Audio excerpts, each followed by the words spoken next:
오늘 말씀은 마태복음 9장 27절로 31절 말씀입니다. 예수께서 거기서 떠나가실새 두 소경이 따라오며 소리질러 가로되 다윗의 자손이여 우리를 불쌍히 여기소서 하더니 예수께서 집에 들어가시며 소경들이 나오거늘 예수께서 이르시되 내가 능히 이 일 할 줄을 믿느냐 대답하되 주여 그러하오이다 하니 이에 예수께서 저희 눈을 만지시며 가라사대 너희 믿음대로 되라 하신대 그들 눈들이 밝아진지라.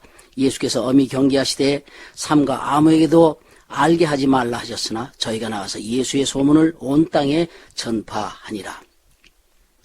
오늘 이 말씀으로 소경의 믿음이라는 제목으로 말씀을 드리도록 하겠습니다.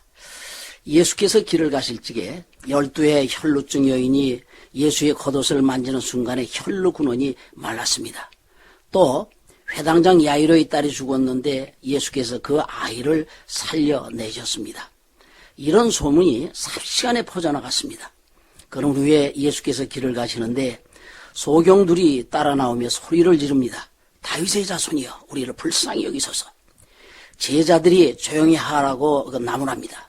그럴수록 이들은 예수님이 듣지 못하실까 봐 더 큰 소리로 지릅니다.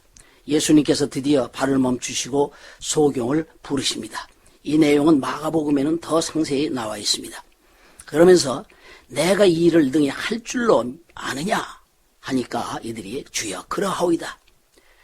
그래서 예수께서 그들의 눈을 만지시고 네 믿음대로 되라 하시니 그들의 눈이 밝아 보게 되었습니다. 소경이 가지고 있는 믿음이 뭐길래 이런 일이 일어났을까요?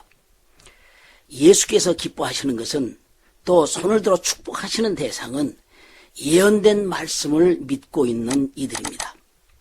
이 소경이 과연 어떤 말씀을 가지고 있었으며 예수를 어떻게 알고 있었느냐?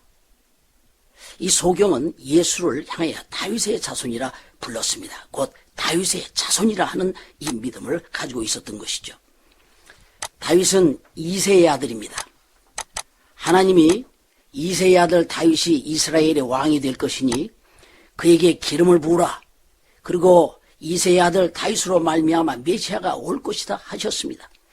그리고 그가 오시면 눈먼 자가 보게 되고 귀목은 자의 귀가 열리고 앉은 맹이가 일어나며 죽은 자들에게 복음이 전파할 것이다. 바로 이런 말씀을 이사야 선지자로 예언을 하셨습니다. 이 말씀이 이사야서 11장 1절로 10절 안에도 있습니다만은 10절에 특히 보면은 그날에 이새의 뿌리에서 한 싹이 나서 만민의 기호로 설 것이요 열방이 그에게로 돌아오리니 그 거한 것이 영화로우리라. 그러므로 지금도 이스라엘은 별을 그려놓고 다윗과 같은 메시아가 오실 것을 지금 기다리고 있습니다. 예수님은 이미 되어진 예언을 통해서 다윗의 씨로 유대 땅 베들레헴에서 나실 것이라 예언되어 있습니다. 그래서 요한복음 7장 42절에도 성경은 그리스도는 다윗의 씨로 또 다윗의 살던 촌 베들레헴에서 나오리라 했습니다.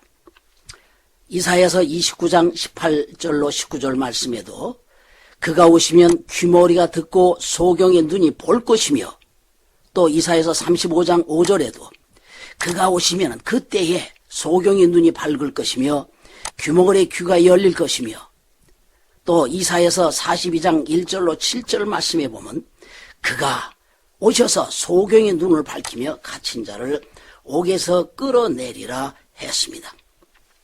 그러면은 이 예언된 말씀에 소경의 눈을 밝힌다는 말씀의 뜻이 무엇일까요? 이것도 이사야서 44장 18절에 이르기를 그들이 알지도 못하고 깨닫지도 못하면 그 눈이 가리워져 보지 못하며 그 마음이 어두워져서 깨닫지 못함이라 했습니다.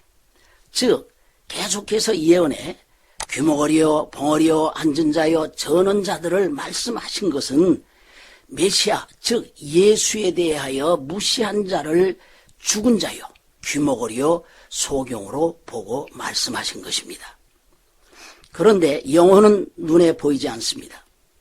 영혼의 눈을 열게 하고 귀를 열게 하시겠다는 것을 우리에게 이루어줘도 사람들은 육신 때문에 가리워서 하나님이 하시는 일을 볼 수가 없는 것입니다. 그래서 표적이 필요한 것입니다. 그 표적으로 육신의 눈을 뜨게 하므로 영혼의 눈을 뜨고 규모를 듣게 하므로 영혼의 귀를 열게 한다는 것입니다. 지금 이 설교를 세계적인 석학이 들어서 알까요? 전혀 모를 것입니다.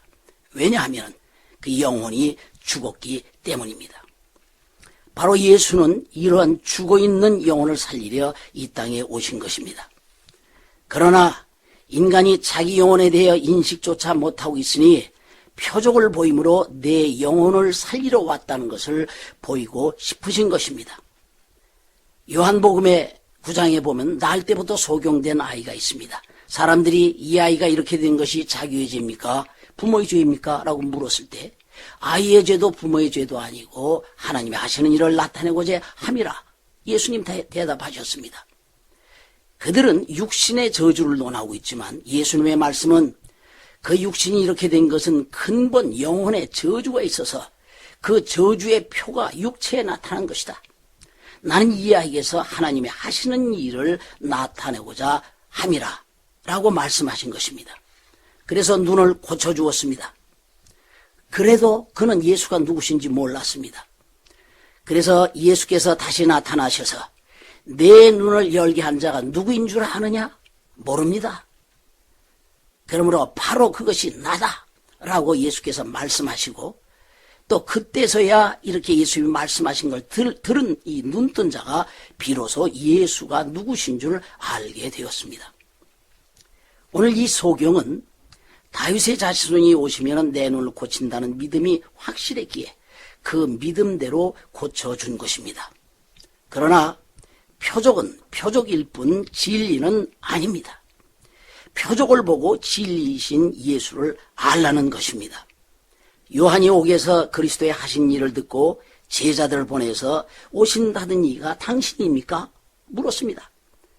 이때 예수님은 온 사람들에게 너희가 보고 듣는 것을 요한에게 구하라. 소경이 보며 안전뱅이가 일어나며 귀머거리가 들으며 죽은 자가 살아나며 가난한 자에게 복음이 전파된다 하라 하셨습니다. 오늘 교회에서 귀신을 쫓고 병든 자가 고침을 받는 것을 보고 무엇을 깨달아야 할까요?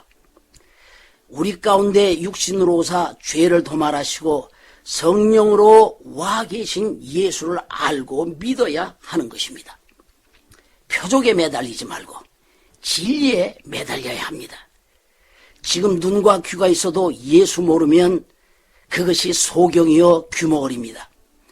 예수 보내신 하나님의 뜻을 모르면 소경이요 그는 살았다 하나 바로 죽은 자인 것입니다. 비록 육신은 가난해도 영혼은 부여해지기 바랍니다. 육신은 불편해도 영혼만은 건강해지기를 바랍니다. 신앙생활 제대로 하면 하나님 살아계심을 체험하게 될 것입니다. 그러나 표적에 매달리지 말고 영원히 살아계신 분을 영혼 속에 모시기를 바랍니다. 주여 내 눈 열어 날마다 주를 뵙게 하옵소서. 아멘.